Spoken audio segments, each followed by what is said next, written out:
Hello guys! Welcome to my mini vlog! So for today's mini vlog, kay mag-date me sa akong family. Bahala guman ang Valentine's Day, at least February gihapon. Maunay giingon nga it's better late than never. So karon kay mag-dinner date mi sa gawas, kaming upat. Kay magsangyup mi. Kay dool raman sa among adtuan, so karon kay nag-tricycle rami padong didto. Nalingaw kayo ko sa kong kuya Zin kay masugo na siya bit-bit tanaw ayang gisabak. Nya sa sigig ni si taod-taod paglingi na ko nakatog na day naghidbang-hidbang luoy kayo. Ako siyang pasandigon sa ako dili sad siya masuko. Pero bisag gapi yung nagakupot gihapon siya siyang gibit-bit. And naabot na mi ari may mga on sa Sangyup Saldega. Ilahang per head kay 449 if puro pork, then if beef ganahan ka kay 549. So mao na lang side dishes, napod sila fruit salad, napod sila chicken, tulo ka flavor ilahang chicken. Nya lami pagid kay timpla ilang manok kay murag bonchon ang style. Nya maglibog ka sa imong kanon sa kadaghan, napagi kimbap lami kay ilang kimbap. Napot sa litopoki, my gosh. Nya ilang fries kay unlipod. Iba daghan kay kag pilian. So mao lang sana akong gikuha kay pwede naman ka magbalik-balik dito kay ilang style kay mura mag-buffet. Syempre di jud ko nakalimtan ang kimchi. Nya ni order po day mi og unlimited mozzarella, mag additional ra ka og 90 pesos per head. Nalingaw jud ko ang sige kaon na ko ang mozzarella. Ang akong gibuhat kay ang pork gituyokan na kong mozzarella lami kayo tanawa. Ako ra hinahinayan og melt diha ang mozzarella kay mohatag raman sila og shredded mozzarella nga nakabutang sa bowl. No, lami kay tan-awon. Syempre kay init pa man ato ginantay hupon. Nya happy kay person pinagawas pa kay ngipon katawa. And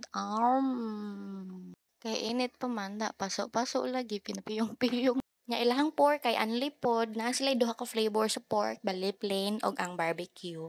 Lami kay tulog akong baby kay sakto nagkaon ko taud-taud ding mata mo didi na pud na siya.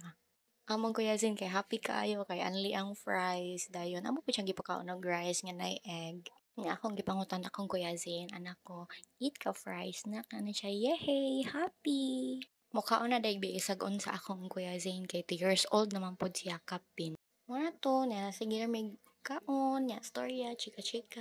Nya makasanaol kay akong nakitan sa among duol nga table kay ngano gitagaan siya og bouquet nga nay kwarta. Feel nako 10K na siya. Kay adik man pod og kimbap ang first son mo na siya mo na gilanlan pod nako sige diha. Akong tiyan naklaro dako kay nya maka-proud kayo kay may na kay ko mo chopstick sa una di jud ko kay balo. Nya nausang mo ning sangyup-sangyup nya akong mga ate kay adik pug kay sangyup mo na nakato na lang pud tag chopstick. Nya dugay kay minahuman diha kay murag 2 hours kapin minahuman. Ang lisod man pud kaayo kay sige may gunong-huno kay akong baby mo hilak so ako sa patutuyon kadali nya ako na pong patugo nya kaon na pud human. Nya akong baby si kay lipay kayo kay daghan kay kog milk nya lami kay kong milk. Nya lami pud kay kaon akong daddy bear Nya ang egg kay yang gisaglan og mozzarella. Di ba daghan kay may experiment bisag asa na mo gi-mix ang mozzarella. Nya kana akong daddy kay weird kay na siya mukhaon kay basta among sudan kay nilatan iya ginang saglan og cheese. Kausa ato kay gipasway pug ko niya nga isagol ang cheese sa nilatan makaingon jud kag let's get weird. Di ba? Bisag sa kimbap gibutang ang mozzarella pero lami jud ba ya? Suwayon niya ninyo. Nya diri sa Dega kay basta nay mag-birthday kay ilag yung kantahan ilang sayawan tanawa. Ingaw kayo mga staff kay bisag kapoy sila kay madala pa nilang sayaw. Nga TikTok pagod na. So, maura to for today's video. Thank you for watching. Sunod na po.